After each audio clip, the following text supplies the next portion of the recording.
Halo kawan-kawanku semuanya, kembali lagi di Podpals. Nah, tema kali ini tuh kami akan membahas tentang hantu.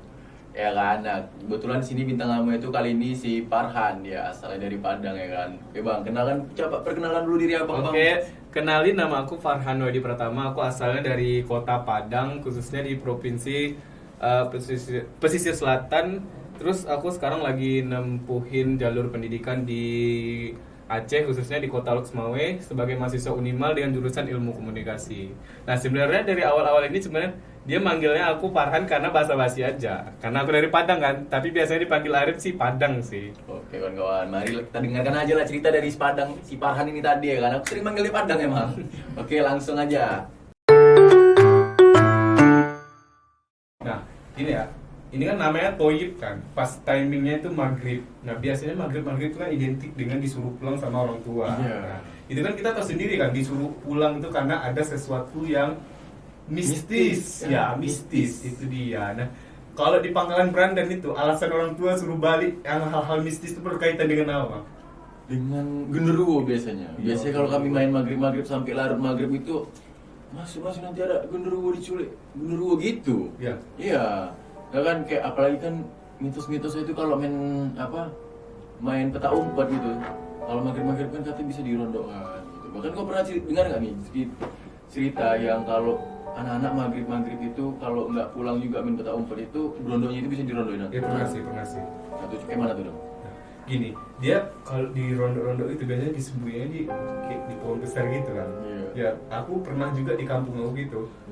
Tapi itu bukan anak-anak sih, itu bapak-bapak kayak diculik hantu itu. Terus Bapak-bapak? iya, terus pas ditemukan udah meninggal gitu, udah berceceran darah di pohon besar itu. Nah, kalau di Brandan sendiri pernah sih kejadian serem gitu. Sejauh benar-benar nggak pernah sih David, cuman aku pernah dengar cerita kalau biasanya yang dirondo-rondoin hantu itu dia masih hidup. Masih hidup. Masih hidup. Aku pernah dengar cerita gitu ada di suatu daerah di mana gitu lupa aku. Jadi dia ini anak ini dirondoin hantu selama tiga hari nggak pulang-pulang. Dicariin kemana-mana nggak ada. Posisi rumahnya ini rumah panggung gitu dong. Rumah-rumah di kampung itu kan rumah panggung itu banyak kan. Rumah panggung ini. Jadi anaknya tadi mainnya itu larut maghrib, peta umpet, 3 hari nggak pulang ke rumah. Di 3 hari itu udah didoa-doakan gitu lah, dipanggil ustad, orang pintar gitu kan. Ditemukan anak itu di bawah rumah itu sendiri kan. Yang padahal rumah itu ngeplong bawahnya itu. Anak itu di situ. Dan anak itu posisinya lagi tidur di situ. Ada perubahan nggak sih setelah 3 hari itu yang pas ditemukan kayak pelangak pelongo anaknya, ada nggak sih? Ah itu nggak ada dong. Nggak ada. Nggak ada. Seperti biasa dia. Seperti biasa. Tapi kan kalau logikanya kalau 3 hari itu kan kalau nggak makan kan, Iya di situ dong. iya kan, mistis. Mistis, nah itulah hal mistis Iya. tuh nggak nyampe pikiran Iya, kita. nggak nyampe sih. Tapi walaupun mistis kan itu kita wajib percaya, harus percaya Iya. sama hal-hal gaib. Tapi jangan kita yakinkan. Ya, jangan yakin, Iya. jangan sampai takut pula. Nah, kalau di Brandan sendiri kan, setakut-takutnya orang sama hal mistis, paling takutnya sama apa sih hantu? Pasti iyalah hantu lah men. Hantu Apalagi lah. kalau dia udah menampakkan diri atau mengganggu itu udah creepy kali men. Iya, Ya kan? iya sih. Iyalah. Itu udah kayak mainstream anjir, ya kan? Udah Tapi- menampakkan diri gitu. Tapi untuk kau sendiri pernah dan kau diganggu dia di diri sendiri kau nih, entah kau dimanapun itu. Kalau aku di Padang sendiri ya, itu seingat aku dulu di waktu bulan puasa, aku nggak tahu 2000 berapa, 2017 apa 18 gitu kan. Aku di malam keberapa, malam pertengahan malam lah di bulan Ramadan, terus kayak ngelihat sesuatu yang kayak api dari atas langit terus Nah, iya. turun gitu. Awalnya sih aku nggak percaya kan, kira kan aku doang yang lihat kan. Rupanya kawan-kawan aku juga lihat. Dan mitosnya di tempat aku kalau lihat-lihat api yang terbang di atas langit itu, kalau lihatnya nggak boleh ngasih tahu teman itu kayak sebut namanya. Misal gini kan, misal kau lagi sama aku nih, Iya. kita lihat sesuatu kayak api Iya. gitu, lihat itu. Nah itu nggak boleh di tempat aku, nggak boleh bawa nama. Tapi hey, lihat itu aja, karena mitosnya kalau sebut nama api itu biasanya ilmu hitam, dihubungkan dengan ilmu hitam. Kalau kita sebut nama kawan kita, dia bakal mampir sama orang yang kita sebutkan namanya. Dan satu lagi aku pernah juga kayak ngelihat, aku nggak tahu sih itu pocong apa enggaknya, itu kayak sekelibas gitu dari depan pintu rumah aku tuh emang agak jauh sih, kayak 20 meteran. Aku berdiri di depan pintu rumah, terus pas bukain pintu, terus ada sesuatu hal kayak dia tinggi, putih, tapi sekelibat doang, sekali loncat gitu. Sekilas ya? Iya, sekali loncat. Aku awalnya nggak yakin sih, tapi setelah aku tanya sama kawanku, itu dibilangnya pocong. Aku kurang percaya sih. Karena kan aku kan sama hal-hal kayak gitu kan cukup skeptis ya, nggak percaya sama hal-hal yang gituan. Tapi aku akui itu memang ada. Terus sama dulu pas aku baru lahir tuh kayak di rumah tuh di jendela, kata orang tua aku ya, itu di jendela aku lagi bayi waktu kecil, ditaruh sama orang tua aku di dekat jendela. Pas tengah malam tuh kayak ada tangan yang hitam tuh nggak sih, hitam gosong, hitam gosong, terus masuk dari jendela mau ngambil gitu. Terus langsung dipukul gitu sama orang tua aku, sama ayah sih. Ini serem banget sih. Sama sebenarnya cerita mistisnya kalau dari aku pribadi sih sedikit, tapi kalau dari orang tua wis banyak sekali cerita mistisnya. Terus dia pas bukan ngelahirin sih, pas ngehamilin adik aku yang ketiga, itu mama aku pernah jam 12-an gitu, lagi mau tutup gorden gitu kan, dia pernah lihat kan rumah gua kan di gang-gang gitu kan, di gang, pas di jalan tuh kayak ada anak kecil terus ngerangkak gitu pas jam 12 itu trauma sih orang tua aku. Udah kayak gorden tuh sebelum maghrib udah ditutupin semua, karena lagi hamil juga kan, karena rawan sih, karena di tempat aku itu kayak ibu-ibu hamil itu kayak memang betul-betul dijaga, nggak boleh ditinggal. Karena takutnya ada sesuatu, halus lah ya. Brandon sendiri gimana? Ada nggak sih cerita yang hantu dan sendiri itu nggak ada dah. Cuman kalau untuk pengalaman aku ya, pengalaman di rumah aku itu, jadi pernah pada saat itu aku lagi duduk nih di ruang TV sendiri yang namanya itu ruang tamu aku di depan. Terus keluarga aku nih semuanya lagi pada makan malam nih, di belakang semua lagi di meja makan kan, lagi makan malam. Asli memang di ruang tamu, di ruang TV, di kamar semuanya itu cuma nggak ada siapa-siapa. Di ruang TV itu cuma aku sendiri. Jadi pintu depan itu emang kekunci dong, tiba-tiba kebuka sendiri. Habis itu kebuka lah ke depan aku, pengen nggak ada orang, nggak ada emang sali apa. Pas itu hujan gerimis gitu kan, nggak ada. Habis itu aku tanya juga nggak ada yang buka kan, keluarga aku ini tadi. Terus dibilang bapak aku, paling anginnya tuh gini-gini. Yes. Nah tapi itu nggak kejadian sekali dah. Yang kedua kalinya itu, yang posisi aku tuh emang berdua nih di rumah sama kakakku, cuman asli berdua. Kami di ruang TV juga posisinya. Pintu ini emang nggak rusak. Memang kalau nggak dibuka, diputer gini, itu nggak akan kebuka. Apalagi dia ada kuncinya. Itu kalau dibuka tangan gini juga nggak bisa. Maksudnya itu, dan itu kebuka juga, dan kebuka lagi untuk kedua kalinya. Karena emang kejadian pertama itu aku ceritakan sama kakak aku, sama aku. Nah terus jadi dari situ yang kedua kali ini, terus kami keluar nih, aku sama kakakku keluar lah dari rumah itu, dari pintu depan yang kebuka itu tadi. Terus itu maghrib, kejadiannya juga maghrib di hal yang sama. Nah terus di depan rumahku ini tadi ada anak-anak 2 orang duduk mau ke masjid gitu, duduk. Dan katanya itu ada yang buka katanya. Orang itu nampak ada yang buka pintu itu tadi. Ini sumpah nih, serius. Nggak ada bentuk fisiknya gitu. Ada bentuk fisiknya. Ada yang buka katanya gitu ya. Pikir orang itu entah siapa gitu. Tapi memang sekilas orang tuh liatnya gitu. Bentuk fisiknya kayak orang gitu, cuman sekilas orang tuh yang nggak terlalu apa, cuman yang kayak ya sekilas lah gitu. Kita nggak perhatikan situ gitu. Nampak aja ada yang buka gitu. Gitu sih dong. Terus sama kayak ada nih jadi rumahku itu kayak gang gitu juga kan. Jadi di gang itu ada yang pohon coklat gitu kan. Nah jadi di pohon coklat itu sekitar jam 12 malam itu aku jalan sendiri di situ. Jalan sendiri itu sekitar SD kalau nggak salah, 5 SD atau PSD lah. Nah itu tadi dilempar pasir dong dari pohon itu tadi dong. Nah di situ kayak apa nih anjing, terus langsung lari sih dong. Langsung betul-betul gila, nggak lagi-lagi lah harus itu malam sendiri gitu. Ya cuma dilempar gitu doang. Dilempar pasir dong. Dilempar pasir. Tapi aku pribadi pernah pulang jam 1 sama orang tua aku, sama orang tua yang perempuan ya, itu jam 2-an juga sih. Itu pulang dari rumah Ya pulang dari rumah nenek, terus kayak di pohon kelapa gitu kan. Dia pohon kelapanya nggak terlalu tinggi sih, memang agak rendah gitu. Tapi kayak ada sesuatu di atasnya kayak gini-giniin pohon kelapanya itu memang benar-benar kencang Pohon kelapa ya? Iya. Kuat gitu Iya. ya? Aku awalnya kan orangnya penakut kan. Awalnya emang aku penakut dulu. Aku dari kelas 4 sampai kelas 2 SMP tuh aku orangnya paling penakut sama hal-hal yang gitu. Sumpah. Paling takut aku. Apalagi dengar cerita sampai orang meninggal gara-gara hal mistis tuh kayak ih, jadi takut gitu loh. Padahal kan yang wajib kita takutin kan hal yang emang benar-benar ada fisiknya kan, yang bisa kayak orang lah bisa bacok kita, ya kan. Tapi kalau hantu kan tiba-tiba dia masuk ke kita terus kita berubah sikap terus, iya kan, takut, lama-lama jadi takut aku. Tapi kan setelah aku pikir kalau kalau dipikir terus kalau takut malah dia makin berani. Sugesti itu sebenarnya. Iya, sugesti. Dia malah kayak lebih berani nunjukin eksistensinya di depan kita gitu.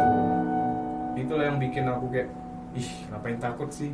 Nah, aku juga pernah, ini kan aku sekarang lagi kuliah kan di Aceh kan, khususnya di kota Lok Semawe di Bukit Indahnya. Terus aku ada kawan namanya Sahbi Aulia. Ini bukan cewek ya, BTW, ini namanya emang Sahbi Aulia, dipanggilnya Sahbi. Terus dia pernah pulang jam 2 tuh ada kafe namanya Cafe Mensa. Kan ada jalan kan di belakang, kita tahu kan Cafe Mensa kan ada jalan di belakang. Terus ada pohon bambu, kayak dia pernah bukan dipisikin, bukan diteriakin juga, tapi pas di telinganya gitu, pas di pohon bambu itu dia kayak teriak.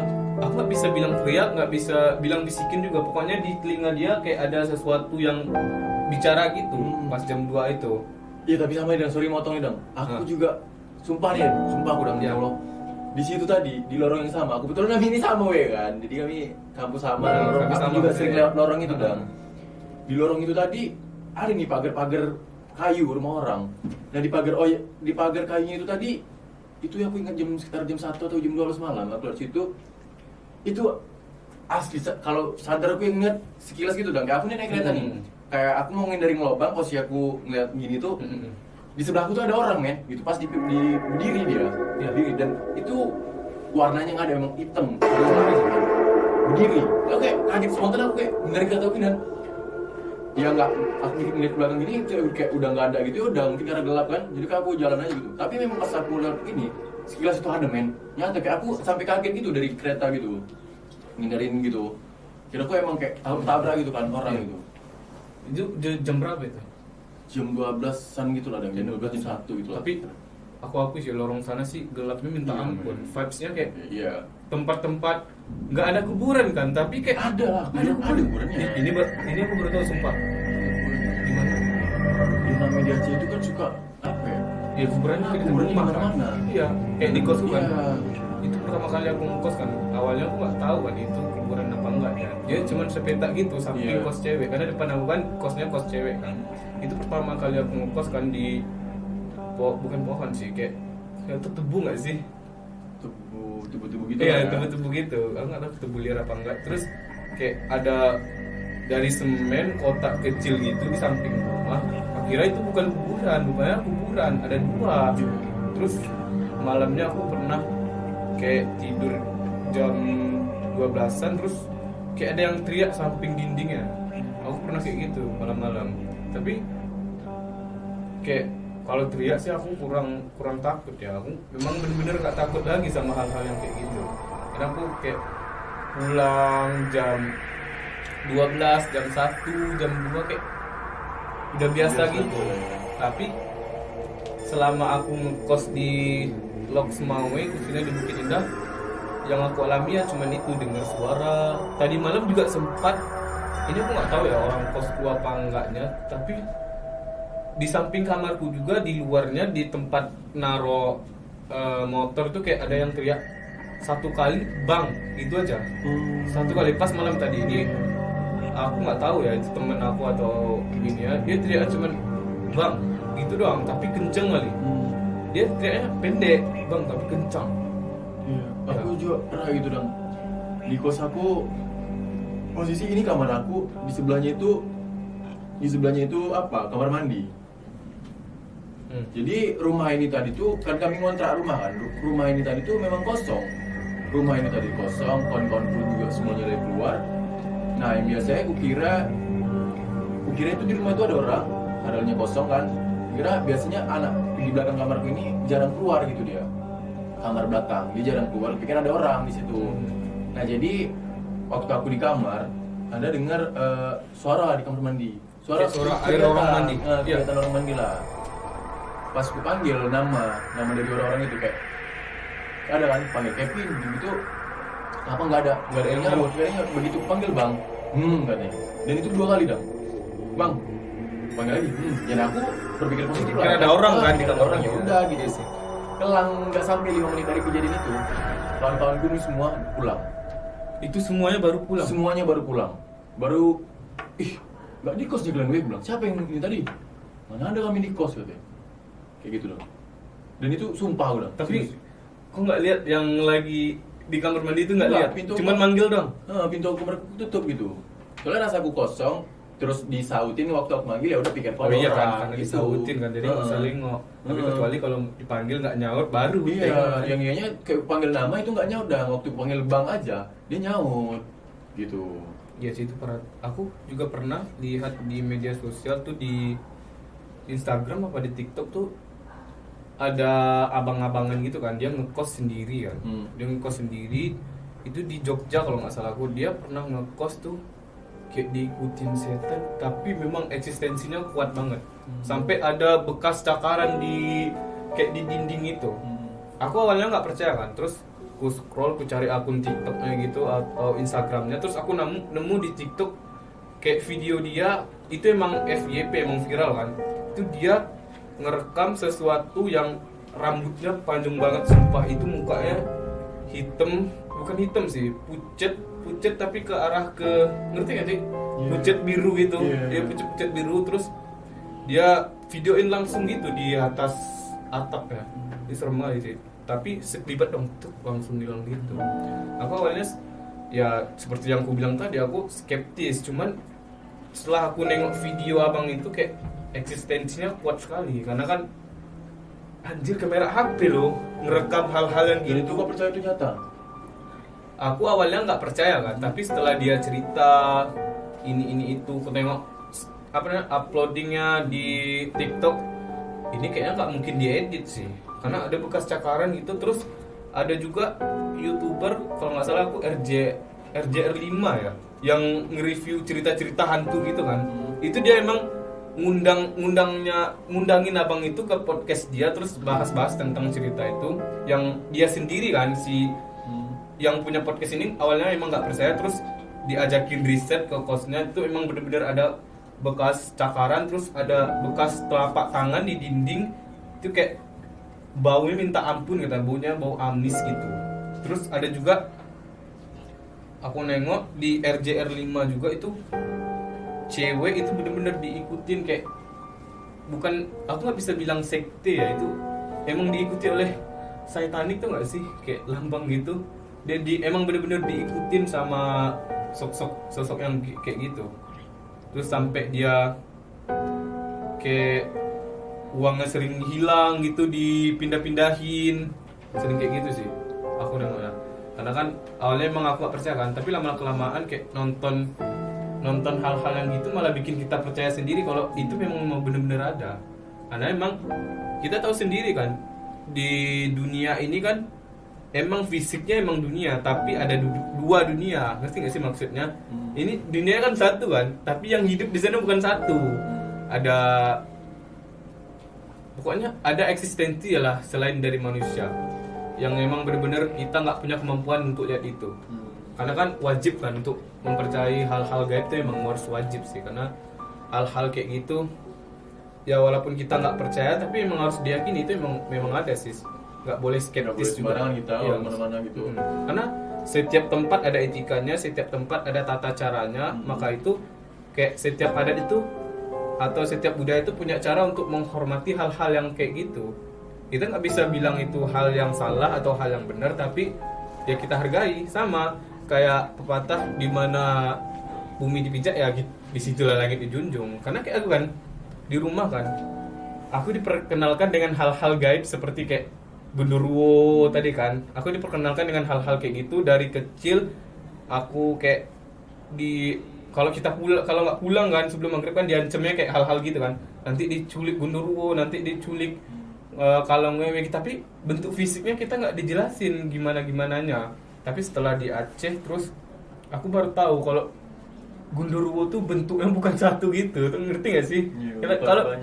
Kalau di tempat kita kan gambaran genderuwo kan tinggi hitam gitu doang kan. Tapi kalau di tempat-tempat lain di Pulau Jawa itu ada yang menggambarkan kalau genderuwo tuh tinggi terus kayak dia tuh berbulu gitu. Ngerti gak sih? Tapi kalau aku lihat-lihat lagi kan kalau digambarin kayak gitu itu kayak malahan kayak binatang sih. Binatang tapi kayak udah punah gitu. Tau gak sih? Yang di Amerika itu apa namanya Bigfoot. ya? Iya, Bigfoot. Tapi warna hitam ya. Ya, ada yang putih juga. Ada yang putih terus kayak aku persepsi aku terhadap hal-hal itu mulai berubah juga sih. Ini genderuwo difiksikan oleh manusia. Kita nggak bisa lihat fisiknya langsung. Itu kan cuma digambarkan doang kan.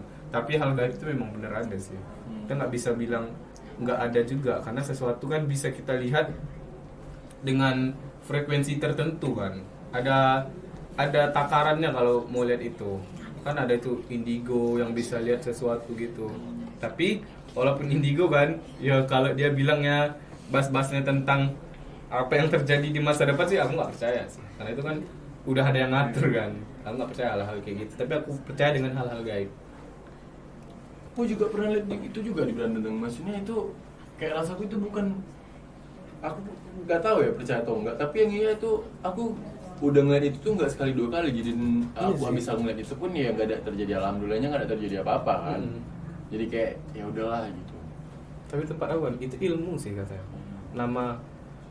Nama ilmunya itu ilmu apa ya? Nama ilmunya aku nggak tahu ya, tapi eksistensinya api itu disebut dengan cinduang bahasa Padangnya. Itu cinduang tuh kayak apa ya? Itu aku bahasanya juga dia kalau kata orang rumahku, bukan kata orang rumah sih, kata orang-orang di tempat itu cinduang tuh kayak, tahu ini nggak sih jantung pisang nggak sih? Jantung pisang terus dipotong gitu kan. Itu kayak ada orang yang benci sama seseorang terus ngambil jantung pisang tuh, terus entah aku nggak tahu sih dibaca-bacanya apa ya kan, terus naik ke gunung terus dilempar gitu. Dilempar terus jadi api gitu. Nah, api itulah yang bawain hal-hal yang buruk buat orang yang dia benci gitu. Itu parah sih. Karena kan walaupun masalah bisnis ataupun masalah hidup kan nggak boleh diselesaikan dengan hal-hal kayak gitu kan. Ada cara baik sih. Oke, sekian lah kawan-kawan ya. Sekian ya. Ini tadi narasumber kita Padang tadi. Separang tadi cerita lah kayak mana itu di Padang, asalnya juga dari Padang kan. Jadi sekian lah, sampai jumpa lagi kawan-kawanku. Sampai jumpa guys.